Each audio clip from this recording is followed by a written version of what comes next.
Mint తులసి అనమాట. So మనం mints అలా యూజ్ చేసి ఉంటాం కదా, అదే ఫ్లేవర్ లో మనకి కంప్లీట్ గా మింట్ తులసి ఇది మనకి మౌత్ ఫ్రెషనింగ్ కానీ మనం అలా వాడుకోవచ్చు అనమాట. డైరెక్ట్ గా మనం ఇలా లీఫ్ ని ప్లక్ చేసేసి మనం తినేయచ్చు. ఎడిబుల్ ప్లాంటే మనకి ఇది. సో దీన్ని మనం మింట్ తులసి అంటారు. అండ్ దీని కాస్ట్ వచ్చి మన దగ్గర 60 రూపీస్ ఉంటుంది. ఇది మనకి కంప్లీట్ గా సెమీ ఇండో కైండ్ ఆఫ్ ప్లాంటే. మనకి కొంచెం సన్లైట్ ఉన్నా కూడా చాలా ఈజీ మనం 10 ఇంచెస్ పాట్ లో వాటిలో గ్రో చేసుకోవచ్చు అనమాట. అండ్ ఇంకొకటి ఏంటంటే మీకు ఇలా బేబీ ప్లాంట్స్ కూడా చిన్న చిన్నగా ఫామ్ అవుతాయి, వాటిని కూడా మనం రీపాట్ చేసుకోవచ్చు అనమాట. సో మింట్ తులసి అంటారు. అండ్ దీన్ని కాస్ట్ మన దగ్గర 60 రూపీస్ ఉంటుంది. అండ్ ఇంకొక ప్లాంట్ వచ్చేసి మీకు దీన్ని తాయి బేజిల్ అంటారు అనమాట. ఇంకోటి దీన్ని కస్తూరి తులసి కూడా అంటారు కదా. సో ఇది కూడా మనకి ఎడిబుల్ ప్లాంటే, సేమ్ లైక్ మన మెడిసినల్ కైండ్ ఆఫ్ ప్లాంట్ మనకి ఇది కూడా సెమీ ఇండోర్ ప్లాంట్. దీన్ని కూడా మనం డైరెక్ట్ గా ఇలా లీఫ్ మనం ప్లక్ చేసేసుకొని తినేయచ్చు అనమాట.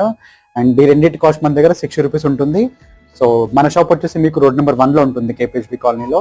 అండ్ మనకి వచ్చేసి మీకు లోకల్ డెలివరీస్ కూడా ఉన్నాయి. ఈవెన్ తో మనకి కొరియర్ ఫెసిలిటీ కూడా ఉందన్నమాట అదర్ స్టేట్స్ కి.